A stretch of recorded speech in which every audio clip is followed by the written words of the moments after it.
હાલમાં જ CID crime cyber crime police station ખાતે બીએનએસ કલમ 152, 196, 353(2) તથા આઈટી એક્ટ 67 અને 67A અંતર્ગત ફરિયાદ દાખલ થયેલી હતી તથા રાજકોટ તાલુકા પોલીસ સ્ટેશન ખાતે બીએનએસ 305A અંતર્ગત ચોરીની ફરિયાદ દાખલ થયેલી હતી, જે બાબતે રાજકોટ શહેરના મહેરબાન પોલીસ કમિશનર શ્રી બ્રજેશ કુમાર ઝા સાહેબ તથા એડિશનલ કમિશનર શ્રી ચૈતન્ય માંડલિક સાહેબ ની સૂચના હતી કે આરોપીને તાત્કાલિક પકડવામાં આવે. આ અંતર્ગત ડીસીપી શ્રી ક્રાઇમ જગદીશ બાંગરવા સાહેબના સતત અને સક્રિય માર્ગદર્શન હેઠળ સાયબર ક્રાઇમ પોલીસની પીઆઈ શ્રી જેમ કૈલાનાઓના નેતૃત્વમાં ટીમ બનાવવામાં આવી અને આરોપીની ટેકનિકલ અને હ્યુમન રિસોર્સિસના માધ્યમથી તપાસ કરવામાં આવી.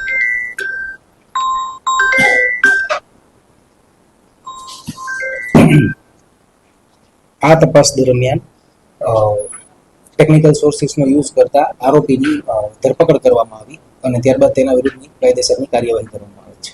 સાહેબ, આરોપીનું નામ શું છે અને ક્યાંથી? આરોપીનું નામ આસિફ હનીફભાઈ કુંઢા છે, જે 20 વર્ષનો છે અને તેની ધરપકડ હૈદરાબાદ ખાતેથી કરવામાં આવી છે. સાહેબ, પાછળનું કારણ શું હતું? સોશિયલ મીડિયામાં વિડીયો બનાવવા પાછળ કોઈ સસ્તી પ્રસિદ્ધિ કે કોઈ?